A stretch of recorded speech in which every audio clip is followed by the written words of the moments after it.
Coming up on this Wednesday edition of Newsline at noon, the U.S. welcomes a historic shift in Japan's military policy to allow its troops to fight for its allies. China and South Korea expressed concern given Tokyo's reluctance to accept its past wrongdoings. At a summit in Seoul Thursday, President Park and Chinese President Xi Jinping will focus on strengthening diplomatic and security cooperation to cope with the changing power dynamics in Northeast Asia. Plus, economists in Korea call on the government to devise comprehensive policies to boost the domestic economy. These stories and more on Newsline at noon.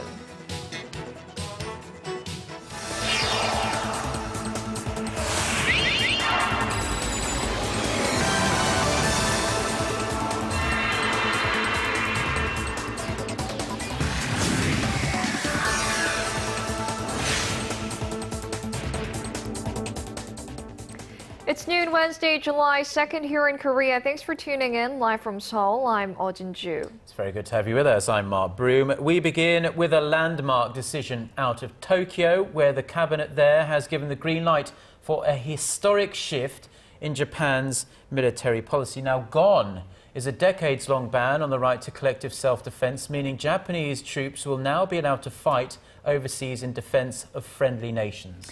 Now, Korea is urging the Abe administration to adhere to the basic spirit of the pacifist constitution and carry out follow-up measures in a transparent manner. Song Ji-san reports. A ban that dates back to the end of World War II lifted. In a significant recasting of military policy away from its pacifist policies, the Abe administration has reclaimed the right to send its soldiers into battle even when the country is not under direct attack. Following approval by lawmakers on Tuesday, the cabinet adopted a resolution dropping a ban that has kept the military from fighting overseas since World War II. This means Japanese troops will be able to come to the aid of allies if they come under attack from a common enemy, even if Japan is not the subject of the attack. Tokyo will also be able to take on a greater role in UN peacekeeping missions. For the sake of world stability and peace, Japan will contribute more than it has up to this point. After losing World War II, Japan was forced to dismantle its military and adopt a constitution that allows the use of arms only in the event it is attacked on its territory. But interpretations of the constitution have since been stretched over the years to allow for the strengthening of Japan's self-defense forces. Japan's Prime Minister Shinzo Abe has been aggressively pursuing the change since taking office. But Korea and China, major victims of Japan's past wartime aggression, have expressed opposition. The Japanese government must proceed in a transparent manner that guarantees peace and stability in the region. And at the same time, it must also earn its neighbors' trust by putting an end to its distortion of past wrongdoings. South Korea's foreign ministry has said the Japanese forces will not be allowed on the Korean peninsula without prior consent. Song Ji-sun, Arirang News. And there were mixed reactions to Tokyo's decision to permit itself a greater military role in Asia. The U.S. government says it welcomes the Abe administration's move to unshackle itself from Japan's decades-long war-renouncing constitution. China, on the other hand, which, like Korea, has painful memories of Japan's past military aggression, has expressed its concerns. Park Ji-won has the details. China's foreign ministry has expressed concerns over the Abe administration's move, saying it has taken an unprecedented measure that greatly changes Japan's military security policies. We can't help thinking Japan would change the path of peaceful development that it has stuck to since the end of World War II. We also have noticed that Tokyo's attempt to exercise the right to collective self-defense has been met by strong opposition within Japan. In a statement Tuesday, U.S. Secretary of Defense Chuck Hagel said it was an important step for Japan to take a positive role in international security cooperation efforts. The White House also welcomed the move. We would make clear is that, we believe that this is good potentially for our alliance. Analysts say a stronger Japanese role serves the U.S. interests in the region as it should contain China's rising influence in Northeast Asia. Meanwhile, Prime Minister Abe's reinterpretation of the country's pacifist constitution has gone down badly with many inside Japan. Japan's opposition blocs and protesters are demanding that Abe and the ruling coalition go back on their decision. They say the public was not consulted with on an issue that not only changes the pacifist nature of the constitution, but also affects the future of the Japanese people. Park Ji-won, Arirang News. North Korea fired 2 short-range projectiles from its east coast on Wednesday morning, its third launch in less than a week. Officials from South Korea's Joint Chiefs of Staff said the rockets were fired from a site near Wonsan, flew about 180 kilometers, and are believed to have landed in North Korea's territorial waters. The South Korean military, meanwhile, said it's maintaining its vigilance against additional launches. A military officer who wished to remain anonymous said the North may be trying to gain attention ahead of Chinese President Xi Jinping's visit to Seoul on Thursday. He added the launch could also be a response to South Korea's rejection on Tuesday of North Korea's proposal to end hostile acts.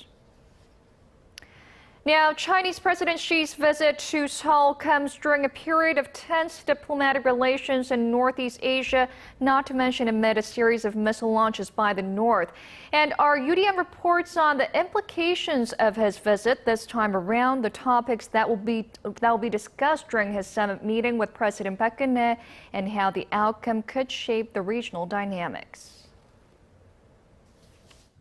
President Xi Jinping's visit will mark the first time for a Chinese leader to visit Seoul before Pyongyang, a strategic move that's being seen as a stern warning against North Korea's nuclear threats. Naturally, North Korea's nuclear program will top the agenda at Thursday's summit, where the two leaders are expected to issue a joint statement on the issue. Strong words against North Korea's nuclear program will lump more pressure on the isolated regime and mark a shift away from the traditionally closer ties between North Korea and China. Against the backdrop of Japan's continued efforts to backtrack on its apologies for historical wrongdoings, Tokyo's recent attempts to whitewash history will also be up for discussion. It's only natural the two leaders talk about Japan. They will discuss Japan's push to deny historical facts. China has seen its relations with Japan sink to their lowest levels in recent years, from territorial disputes in the East China Sea over a group of islands, as well as Japan's move to undermine its 1993 apology for its wartime atrocities. It's a similar story for Korea, but as it needs to maintain its strategic trilateral relations with the United States and Japan, attention is on whether the two summit leaders will be able to issue a joint statement against Japan's recent moves. But China and Korea may make headway on the economic front. Observers say the two leaders will likely focus on their free trade agreement during the summit. Considering the two countries are nearing the tail end of negotiations, there's growing expectation the FTA could be ready to go before the end of the year. The two countries began negotiations back in 2012 and have held 11 rounds of talks since then. Yurian, Arirang News. Top military commanders from South Korea, the United States and Japan met for talks in Hawaii on Tuesday local time, an occasion marking their first in-person meeting. In a joint statement released by Admiral Choi Eun-hee, General Martin Dempsey and General Shigeru Iwasaki, following the trilateral meeting, the three officers said they had exchanged views on North Korea's nuclear program. An official at South Korea's Joint Chiefs of Staff said the three countries need to work on their military cooperation to counter a scenario in which North Korea's nuclear and missile threats become a reality. The three commanders met on the sidelines of the biannual Rim of the Pacific, or RIMPAC, a multinational naval exercise.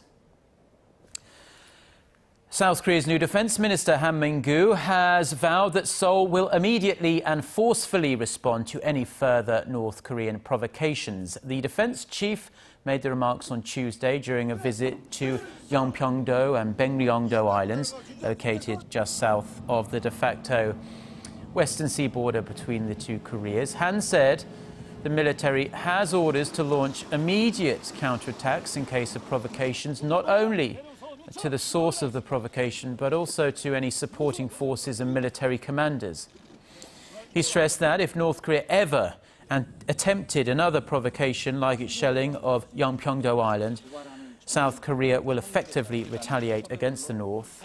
North Korea's artillery attack on Yeonpyeong-do Island in November 2010 killed 4 South Koreans, including 2 civilians.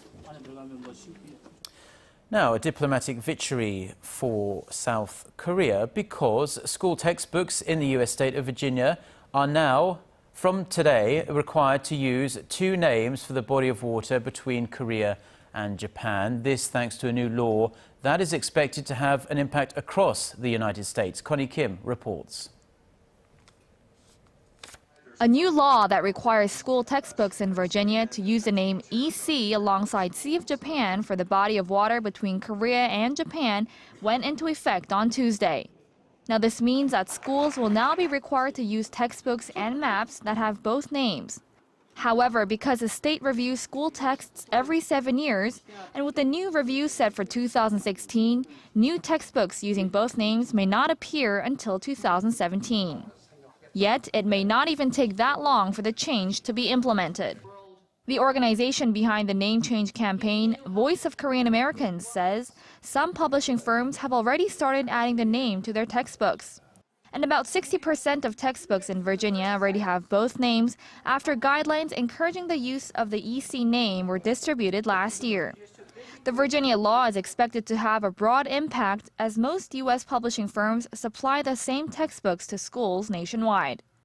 Virginia is the first state to pass such a law, and the landmark legislation passed through the Virginia House of Delegates in February, despite efforts by Japan to lobby against it. Many Koreans see the name Sea of Japan as a cruel reminder of Japan's imperialist past, as the name was registered when Korea was under Japanese colonial rule. Connie Kim, Arirang News.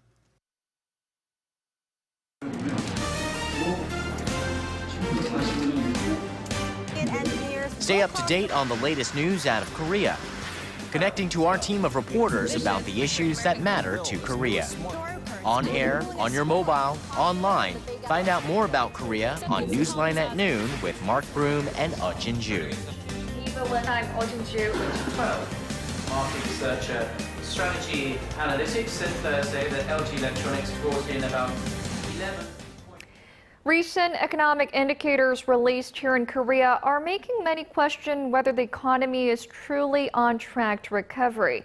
And many experts are urging the government to implement both short and long-term measures to spur growth and boost domestic demand amid fear the economy might fall into a low-growth trap. Hwang Jie tells us more. Earlier hopes the Korean economy will settle into a firm period of recovery were dashed by April's ferry disaster, which made a massive dent in domestic spending. As a result, private institutions have slashed their growth forecasts. Now, economists are asking a new economic team to be led by the incoming finance minister to use all the fiscal and monetary policies at their disposal to spur growth. They say the government should pump money into the economy to help it escape from a low-growth trap, although that could lead to a fiscal deficit. They say a cut to the key interest rate could also be an option if the pace of recovery continues to remain sluggish. While Korea's traditional growth engine is exports, analysts say the government should lay out measures to boost domestic demand and improve the livelihoods of ordinary people. Some recent economic data has left some questioning whether Korea is truly in a recovery phase. The nation's output across all industries fell for 2 straight months in May, while the output in the manufacturing and mining sector dropped 2.7% last month from a month ago. That marked the biggest drop since December 2008 at the height of the global financial crisis. Hwang Jie, Arirang News. But it seems that government policies encouraging women to re-enter the workforce are on the right track and apparently are making an impact. New data shows the economic participation rate for women in Korea rose to a 7-year high last year. Kim Ji-yeon reports. For the first time in 7 years, the employment rate for women in Korea surpassed the 50% mark last month. Data by Statistics Korea shows the employment rate for women in their late 20s and early 50s rose the most, and the rate for those between the ages of 25 and 29 was over 70%. That means that roughly 7 out of 10 women who are able to work have a job, and it surpasses the employment rate for men in the same age group.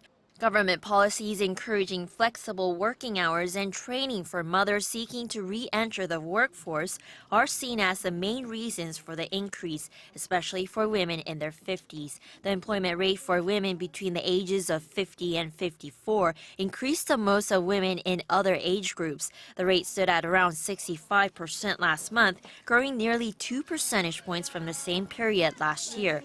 A researcher with the Hyundai Economic Research Institute, Ko Seung-yeon, told Seoul-based Yonhap News the main reason the economic participation rate of women in their 50s rose more sharply than that of other age groups was due to the prevalence of low-quality jobs, and she emphasized the need to shift the focus on quality rather than the quantity of jobs provided. Kim Jeon, Arirang News. The government may cut all employee bonuses at state-run enterprises starting next year as part of efforts to address problems with lax management and skyrocketing debt. The proposal was included in a revised manual on the assessment of public enterprises, this distributed at a recent public institution management meeting. The government says, depending on the outcome of the evaluation process, a partial cutback could be implemented, but they are leaving open the possibility of a broad cut. The government has also increased the number of institutions that will be evaluated for debt reduction plans from 10 to 119. Great news for the nation's biggest motor group, because Hyundai Motor Group has set a new sales record in the US in the first half of this year. The Korea auto giant announced on Tuesday that sales of Hyundai vehicles in the first 6 months of the year stood at more than 364,000 units. That's up nearly 1% on year. Kia Motors sold in excess of 297,000 units. That's the highest, in fact, since the company entered the US market all the way back in 1994. The company says record-breaking sales last month contributed to the stellar first-half performance. Now on to the latest from the World Cup in Brazil. And Argentina booked its ticket to the quarter-finals in Tuesday's action, beating European minnow Switzerland 1-0. The game was scoreless and seemed bound for penalty kicks until Angel Di Maria scored in the 118th minute, sending Argentina through to the next round. Argentina will now face Belgium, who beat the United States 2-1, with all the goals coming there also in extra time. Belgium's Kevin De Bruyne scored in the 93rd minute, and Romelu Lukaku netted Belgium's second goal in the 105th minute. The United States' Julian Green, as you can see there, managed to score just 2 minutes later, but it was too late to change the outcome of the match. The top 8 teams in the World Cup have now all been decided, and the quarter-finals take place on Friday and Saturday.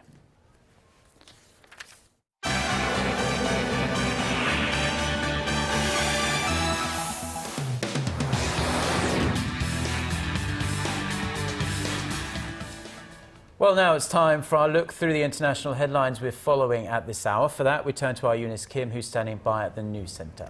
Eunice, Israel's prime minister has promised even tougher action against Hamas, which it says kidnapped and killed the 3 missing Israeli teenagers found on Monday. That's right, Jinju. Israel is on the hunt for 2 suspects it says are members of Hamas and have conducted dozens of airstrikes as well. Emotions are still very raw as Israelis bury 3 of their own. Our Son Jung-in has more. Tens of thousands of mourners attended a funeral in the central Israeli city of Modi'in, where the bodies of 3 teenagers who were kidnapped and murdered while hitchhiking home were laid to rest on Tuesday. The bodies were found on Monday evening, more than 2 weeks after the trio went missing in the West Bank. Israel says the Palestinian militant group Hamas was behind the killings, a charge Hamas has neither confirmed nor denied. In a televised address Tuesday night, Prime Minister Benjamin Netanyahu told the nation, Hamas is responsible, Hamas will pay, Hamas will continue to pay for the kidnap and murder of the 3 young men. He also outlined a 3-pronged response to the incident, taking the murderers into custody, continuing to strike Hamas targets in the West Bank, and expanding the operation in Gaza as necessary. The Israeli Air Force carried out more than 30 airstrikes on Hamas in response to rocket attacks against its southern communities and warned of stepped-up military activity if the rocket fire continues. Outside the Middle East, the incident has spurred strong reactions from the U.S. and in Europe. British Prime Minister David Cameron has called the teen's deaths an appalling and inexcusable act of terror, while U.S. President Barack Obama similarly condemned what he called a senseless act of terror against innocent youth. 손정인, Arirang News. And in unprecedented move, French police have detained former President Nicolas Sarkozy for questioning over suspicions he used his power illegally. He was grilled on whether he had pursued inside information from a judge related to a 2007 probe on his campaign funds in exchange for the promise of a distinguished role in Monaco.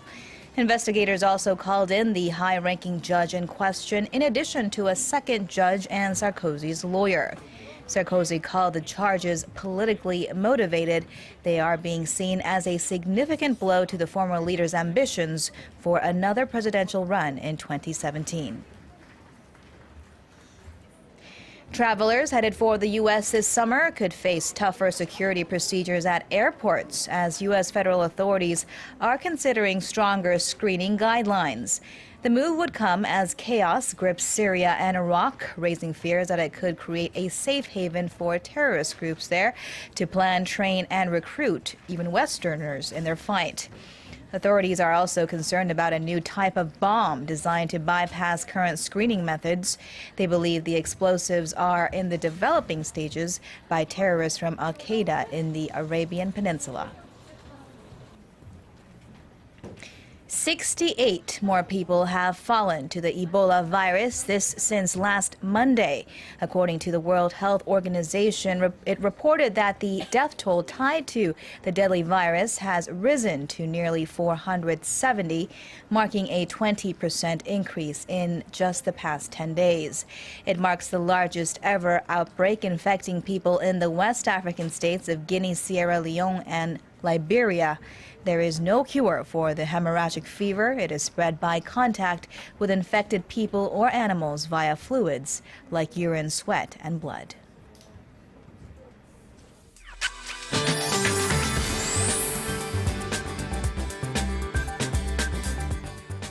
Good afternoon. Depending on where you are today, you'll see sun, clouds, or monsoon rain. And the rain clouds are moving northward, dropping showers to Jeju along the way. And most of the southern coast are seeing showers as well. So 20 to 80 millimeters of rainfall is expected down south. And there will be 5 to 40 millimeters of precipitation in the central region. While up north, it will be more like sporadic showers. And with this round of rain today, we'll get some relief from the heat. The highs will be a tad lower than yesterday across the regions. And it seems like the upper parts of the peninsula will soon be affected by the monsoonal front. And monsoon rains are expected nationwide, including here in Seoul tomorrow. And it will rain again on Sunday. So please do keep that in mind. And let's take a closer look at the readings for today. The afternoon high in the capital will rise to 30, while Daegu and Gwangju will have a daily high of 28 and 27 respectively, and Busan should make it up to 24. Now for other regions, it looks like down on Jeju and Daejeon should see a high of 22 and 29, and Dokdo will reach 25. Well, that's all for me today, and hope you have a wonderful rest of the day.